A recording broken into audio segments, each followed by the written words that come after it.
I gave my engagement ring to a homeless woman. 3 months later, she showed up at my wedding with 200 guests behind her. Sophie had been sitting outside our local Whole Foods for 6 months, same spot, same cardboard sign, invisible to everyone but God. Most people walked past her like she was part of the sidewalk. I used to be one of them until the day my fiancé dumped me via text while I was buying our wedding cake samples. I can't do this anymore. Wound someone who gets me, keep the ring. I stood there holding red velvet and vanilla samples, reading those 11 words over and over. The baker asked if I wanted to taste the lemon. I walked out instead. Sophie watched me sit on the curb, still in my work heels, crying over my phone. She moved closer, not asking for money, just sitting near me like we were old friends sharing a bench. Man trouble? She asked. I laughed through my tears and showed her my engagement ring. Was supposed to get married in 3 months. He found someone better. Sophie studied the ring. Fancy. What are you gonna do with it? Pawn it, I guess. Maybe throw it in the ocean. Kubi cough-fitting. She touched my hand gently. You know what would really mess with his head? Give it to someone who'd appreciate it. Shevin like me? I looked at her. Spicious looked. Behind the dirt and tangled hair were intelligent eyes and a crooked smile. Without thinking, I pulled off the ring and placed it in her palm. It's yours. Sophie stared at it. Lady, this is worth, I know. Consider it karma's down payment. For the next month, I saw Sophie regularly. She used it as collateral to get a small business loan. Fried out, she'd been a social worker before addiction took everything. Now she was 5 years clean but couldn't break the homeless cycle. She started a mobile shower service for the homeless. 1 truck, then 2 local news picked up the story. Engagement ring funds knew Kangideen. They never mentioned my name, which I preferred.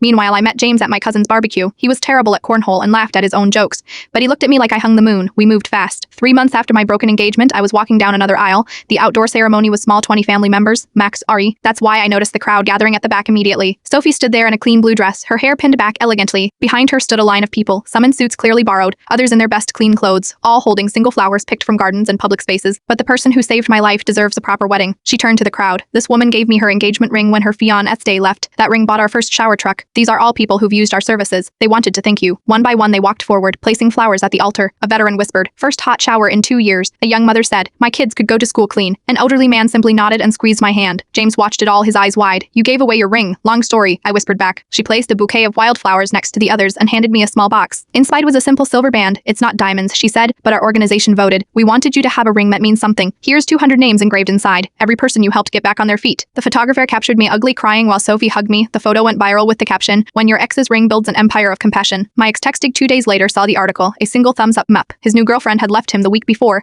Sophie's organization now has 12 trucks and a permanent facility. She speaks at conferences about breaking homelessness cycles. We have lunch every Tuesday. Last week, she hired her 50th formerly homeless employee. Their first task, delivering shower services to the corner where she once sat invisible. The ring. She had it melted down. The gold funded our Youth Measure program. Jane says it's poetic justice. I call it Sophie's magic.